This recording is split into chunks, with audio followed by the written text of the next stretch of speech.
ओम शांति। 19 जून 2025 बाबा के महावाक्य। मीठे बच्चे, अभी तुम ईश्वरीय औलाद बने हो। तुम्हारे में कोई आसुरी गुण नहीं होने चाहिए। अपनी उन्नति करनी है, गफलत नहीं करनी है। प्रश्न: आप संगमयुगी ब्राह्मण बच्चों को कौन सा निश्चय और नशा है? उत्तर: हम बच्चों को निश्चय और नशा है कि अभी हम ईश्वरीय संप्रदाय के हैं। हम स्वर्गवासी विश्व के मालिक बन रहे हैं। संगम पर हम ट्रांसफर हो रहे हैं। आसुरी औलाद से ईश्वरीय औलाद बन 21 जन्मों के लिए स्वर्गवासी बनते हैं। इससे भारी कोई वस्तु होती नहीं। ओम शांति। बाप बैठ बच्चों को समझाते हैं। अक्सर करके मनुष्य शांति को पसंद करते हैं। घर में अगर बच्चों की खिटखिट है तो अशांति रहती है। अशांति से दुख भासता है, शांति से सुख भासता है। यहाँ तुम बच्चे बैठे हो, तुमको सच्ची शांति है। तुमको कहा गया है बाप को याद करो, अपने को आत्मा समझो। आत्मा में जो आधा कल्प से अशांति है वह निकलनी है। शांति के सागर बाप को याद करने से तुमको शांति का वर्षा मिल रहा है। यह भी तुम जानते हो। शांति की दुनिया और अशांति की दुनिया बिल्कुल अलग है। आसुरी दुनिया, ईश्वरीय दुनिया, सतयुग, कलयुग किसको कहा जाता है, यह कोई मनुष्य मात्र नहीं जानते। तुम कहेंगे हम भी नहीं जानते थे। भल कितने भी पोजीशन वाले थे, पैसे वाले को पोजीशन वाला कहा जाता है। गरीब और साहूकार समझ तो सकते हैं ना? वैसे तुम भी समझ सकते हो। बरोबर ईश्वरीय औलाद और आसुरी औलाद। अभी तुम मीठे बच्चे समझते हो हम ईश्वरीय संतान हैं। यह पक्का निश्चय है ना? तुम ब्राह्मण समझते हो हम ईश्वरीय संप्रदाय स्वर्गवासी विश्व के मालिक बन रहे हैं। हरदम वह खुशी रहनी चाहिए। बहुत थोड़े हैं जो यथार्थ रीति से समझते हैं। सतयुग में है ईश्वरीय संप्रदाय, कलयुग में है आसुरी संप्रदाय। पुरुषोत्तम संगम युग पर आसुरी संप्रदाय बदली होती है। अभी हम शिव बाबा की औलाद बने हैं। बीच में भूल गए थे। अभी फिर इस समय जाना है कि हम शिव बाबा की संतान हैं। वहाँ सतयुग में कोई अपने को ईश्वरीय औलाद नहीं कहलाते। वहाँ है ही दैवी औलाद। इनके पहले हम आसुरी औलाद थे। अभी ईश्वरीय औलाद बने हैं। हम ब्राह्मण बीके हैं। रचना है एक बाप की। तुम सब भाई बहन हो और ईश्वरीय औलाद हो। तुम जानते हो बाबा से राज्य मिल रहा है। भविष्य में जाकर हम दैवी स्वराज्य पाएंगे, सुखी होंगे। बरोबर सतयुग है सुख का धाम, कलयुग है दुख धाम। यह सिर्फ तुम संगमयुगी ब्राह्मण जानते हो। आत्मा ही ईश्वरीय औलाद है, यह भी जानते हो। बाबा स्वर्ग की स्थापना करते हैं, वह रचता है ना, नरक का क्रिएटर तो नहीं है। उनको कौन याद करेंगे? तुम मीठे मीठे बच्चे जानते हो, बाप स्वर्ग की स्थापना कर रहे हैं। वह हमारा बहुत मीठा बाप है। हमको 21 जन्मों के लिए स्वर्गवासी बनाते हैं। इससे भारी वस्तु कोई होती नहीं। यह समझ रखनी चाहिए। हम ईश्वरीय औलाद हैं, तो हमारे में कोई आसुरी अवगुण होना नहीं चाहिए। अपनी उन्नति करनी है। समय बाकी थोड़ा है, इसमें गफलत नहीं करनी चाहिए। भूल न जाओ। देखते हो, बाप सम्मुख बैठा है, जिनकी हम औलाद हैं। हम ईश्वर बाप से पढ़ रहे हैं दैवी औलाद बनने के लिए, तो कितनी खुशी होनी चाहिए। बाबा सिर्फ कहते हैं, मुझे याद करो तो विक्रम विनाश हो जाए। बाप आए ही हैं सबको ले जाने। जितना जितना याद करेंगे उतना विक्रम विनाश होंगे। अज्ञान में जैसे कन्या की सगाई होती है तो याद बिल्कुल छप जाता है। बच्चा पैदा हुआ और याद छप जाती है। यह याद तो स्वर्ग में भी छप जाती, नरक में भी छप जाती। बच्चा कहेगा, ये हमारा बाप है। अब यह तो है बेहद का बाप, जिससे स्वर्ग का वर्षा मिलता है, तो उनकी याद छप जानी चाहिए। बाप से हम भविष्य 21 जन्मों का फिर से वर्षा ले रहे हैं। बुद्धि में वर्षा ही याद है। यह भी जानते हो, मरना तो सबको है, एक भी रहने का नहीं है। जो भी डियरेस्ट से डियरेस्ट, प्यारा से प्यारा है, सब चले जाएंगे। यह सिर्फ तुम ब्राह्मण ही जानते हो कि यह पुरानी दुनिया अब गई की गई। उसके जाने के पहले पूरा पुरुषार्थ करना है।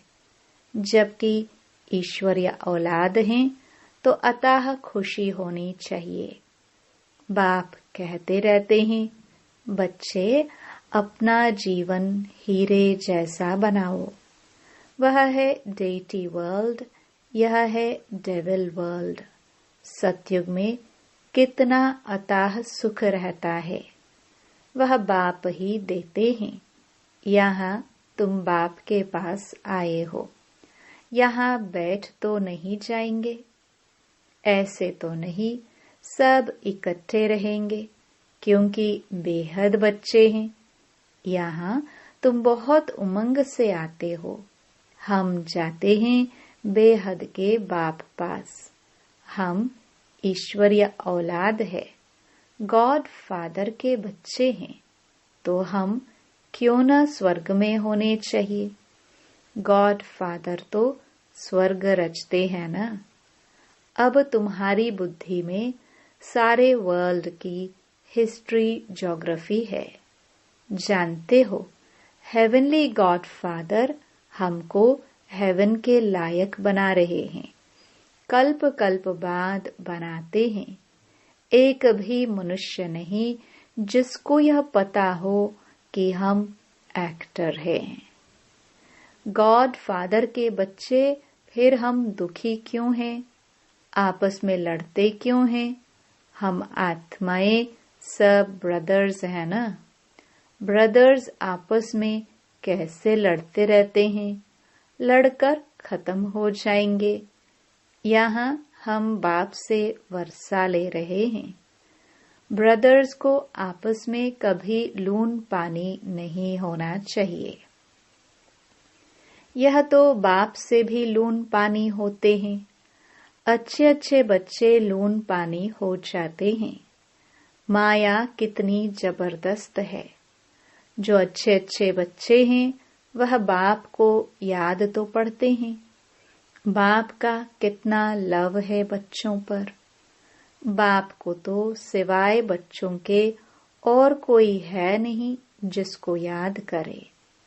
तुम्हारे लिए तो बहुत हैं। तुम्हारी बुद्धि इधर उधर जाती है। धंधे आदि में भी बुद्धि जाती है। हमारे लिए तो कोई धंधा आदि भी नहीं है। तुम अनेक बच्चों के अनेक धंधे हैं। हमारा तो एक ही धंधा है। हम आए ही हैं बच्चों को स्वर्ग का वारिस बनाने। बेहद के बाप की प्रॉपर्टी सिर्फ तुम बच्चे हो। गॉड फादर है ना। सभी आत्माएं उनकी प्रॉपर्टी हैं। माया ने छीछी बना दिया है। अब गुलगुल बनाते हैं बाप। बाप कहते हैं मेरे तो तुम ही हो। तुम्हारे ऊपर हमारा मोह भी है। चिट्ठी नहीं लिखते हो तो ओना हो जाता है। अच्छे अच्छे बच्चों की चिट्ठी नहीं आती है। अच्छे अच्छे बच्चों को एकदम माया खत्म कर देती है। जरूर देह अभिमान है। बाप कहते रहते हैं अपनी खुश खैराफत लिखो। बाबा बच्चों से पूछते हैं बच्चे तुमको माया हैरान तो नहीं करती है? बहादुर बन माया पर जीत पहन रहे हो ना। तुम युद्ध के मैदान में हो ना। कर्मेंद्रियां ऐसे वश करनी चाहिए जो कुछ भी चंचलता न हो। सतयुग में सब कर्मेंद्रिय वश में रहती हैं। कर्मेंद्रियों की कोई चंचलता नहीं होती है। न मुख की, न हाथ की, न कान की। कोई भी चंचलता की बात नहीं होती। वहां कोई भी गंध की चीज होती नहीं। यहाँ योग बल से कर्मेंद्रियों पर जीत पाते हो। बाप कहते हैं कोई भी गंदी बात नहीं। कर्मेंद्रियों को वश करना है। अच्छी रीति पुरुषार्थ करना है। टाइम बहुत थोड़ा है। गायन भी है बहुत गई थोड़ी रही। अभी थोड़ी रहती जाती है। नया मकान बनता रहता है तो बुद्धि में रहता है ना। बाकी थोड़ा समय है। अभी यह तैयार हो जाएगा। बाकी यह थोड़ा काम है। वह है हद की बात। यह है बेहद की बात। यह भी बच्चों को समझाया गया है। उन्हों का है साइंस बल। तुम्हारा है साइलेंस बल। है उनका भी बुद्धि बल। तुम्हारा भी बुद्धि बल। साइंस की कितनी इन्वेंशन निकालते रहते हैं। अभी तो ऐसे बॉम्ब्स बनाते रहते हैं जो कहते हैं वहां बैठे बैठे छोड़ेंगे तो सारा शहर खत्म हो जाएगा। फिर यह सेनाएं एरोप्लेन आदि भी काम में नहीं आएंगे। तो वह है साइंस बुद्धि। तुम्हारी है साइलेंस बुद्धि। वह विनाश के लिए निमित्त बने हुए हैं। तुम अविनाशी पद पाने के लिए निमित्त बने हो। यह भी समझने की बुद्धि चाहिए ना। तुम बच्चे समझ सकते हो। बाप कितना सहज रास्ता बताते हैं। भल कितने भी अहिल्याए कुब्जाए हो, सिर्फ 2 अक्षर याद करने हैं, बाप और वर्षा। फिर जितना जो याद करे और संग तोड़ एक बाप को याद करना है। बाप कहते हैं मैं जब अपने घर परमधाम में था तो भक्ति मार्ग में तुम पुकारते थे बाबा आप आएंगे तो हम सब कुछ कुर्बान करेंगे। ये हुए जैसे करनी घोर। करनी घोर को पुराना सामान दिया जाता है। तुम बाप को क्या देंगे? इनको, ब्रह्मा को तो नहीं देते हो ना। इसने भी सब कुछ दे दिया। यह थोड़े ही यहाँ बैठ महल बनाएंगे। यह सब कुछ शिव बाबा के लिए है। उनके डायरेक्शन से कर रहे हैं। वह करन करावनहार हैं। डायरेक्शन देते रहते हैं। बच्चे कहते हैं, बाबा आप हमारे लिए एक ही हो। आपके लिए तो बहुत बच्चे हैं। बाबा फिर कहते, हमारे लिए सिर्फ तुम बच्चे हो। तुम्हारे लिए तो बहुत हैं। कितने देह के संबंधियों की याद रहती है। मीठे मीठे बच्चों को बाप कहते हैं, जितना हो सके बाप को याद करो और सबको भुलाते जाओ। स्वर्ग की राजाई का मक्खन तुमको मिलता है। जरा ख्याल तो करो कैसे यह खेल की रचना है। तुम सिर्फ बाप को याद करते हो और स्वदर्शन चक्रधारी बनने से चक्रवर्ती राजा बनते हो। अभी तुम बच्चे प्रैक्टिकल में अनुभवी हो। मनुष्य तो समझते हैं भक्ति परंपरा से चली आई है। विकार भी परंपरा से चले आए हैं। इन लक्ष्मी नारायण राधे कृष्ण को भी तो बच्चे थे ना। अरे हाँ, बच्चे क्यों नहीं थे, परंतु उन्हों को कहा जाता है संपूर्ण निर्विकारी। यहाँ है संपूर्ण विकारी। एक दो को गालियां देते रहते हैं। अब तुम बच्चों को बाप श्री श्री की श्रीमत मिलती है। तुमको श्रेष्ठ बनाते हैं। अगर बाप का कहना नहीं मानेंगे तो फिर थोड़े ही बनेंगे। अब मानो ना मानो, सपूत बच्चे तो फौरन मानेंगे।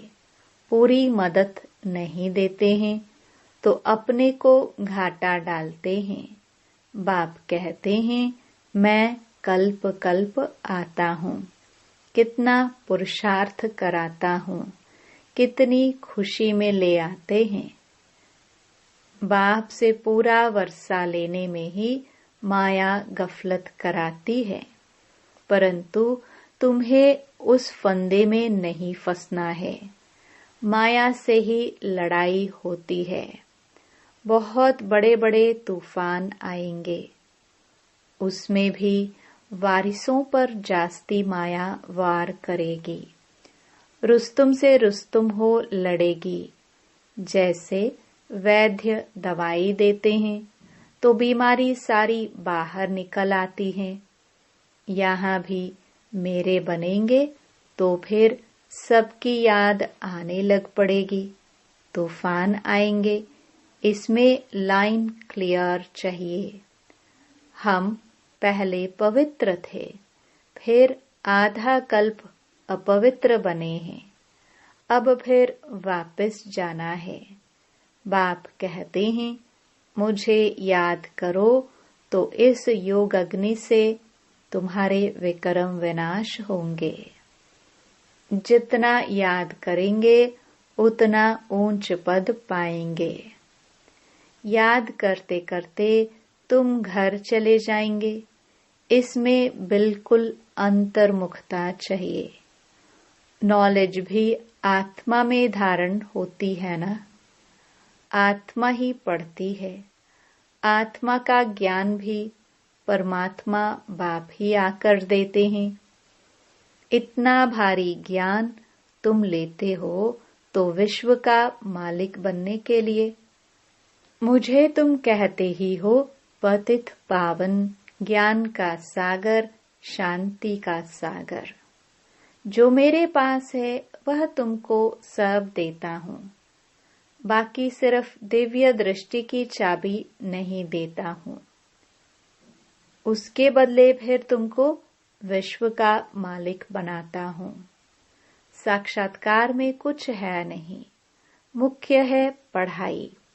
पढ़ाई से तुमको 21 जन्मों का सुख मिलता है। मीरा की भेंट में तुम अपने सुख की भेंट करो। वह तो कलयुग में थी, दीदार किया, फिर क्या। भक्ति की माला ही अलग है, ज्ञान मार्ग की माला अलग है। रावण की राजाई अलग, तुम्हारी राजाई अलग। उनको दिन, उनको रात कहा जाता है। अच्छा, मीठे मीठे सिखिलदे बच्चों प्रति माता पिता बाप दादा का याद प्यार और गुड मॉर्निंग। रूहानी बाप की रूहानी बच्चों को नमस्ते। धारणा के लिए मुख्य सार। पहला, याद के बल से अपनी कर्मेंद्रियां ऐसी वश करनी है जो कोई भी चंचलता न रहे। टाइम बहुत थोड़ा है, इसलिए अच्छी रीति पुरुषार्थ कर मायाजीत बनना है। दूसरा, बाप जो ज्ञान देते हैं उसे अंतर्मुखी बन धारण करना है। कभी भी आपस में लून पानी नहीं होना है। बाप को अपनी खुश खैराफत का समाचार जरूर देना है। वरदान, कल्याणकारी वृत्ति द्वारा सेवा करने वाले सर्व आत्माओं की दुआओं के अधिकारी भव। कल्याणकारी वृत्ति द्वारा सेवा करना, यही सर्व आत्माओं की दुआएं प्राप्त करने का साधन है। जब लक्ष्य रहता है कि हम विश्व कल्याणकारी हैं, तो अकल्याण का कर्तव्य हो नहीं सकता। जैसा कार्य होता है वैसी अपनी धारणाएं होती हैं। अगर कार्य याद रहे तो सदा रहमदिल, सदा महादानी रहेंगे। हर कदम में कल्याणकारी वृत्ति से चलेंगे, मैंपन नहीं आएगा, निमित्तपन याद रहेगा। ऐसे सेवाधारी को सेवा के रिटर्न में सर्व आत्माओं की दुआओं का अधिकार प्राप्त हो जाता है। स्लोगन। साधनों की आकर्षण साधना को खंडित कर देती है। अव्यक्त इशारे। आत्मिक स्थिति में रहने का अभ्यास करो। अंतर्मुखी बनो। अंतर्मुखी आत्माएं 3 प्रकार की भाषा के अनुभवी होती हैं। 1 नयनों की भाषा, 2 भावना की भाषा, 3 संकल्प की भाषा। यह 3 प्रकार की भाषा रूहानी योगी जीवन की भाषा है।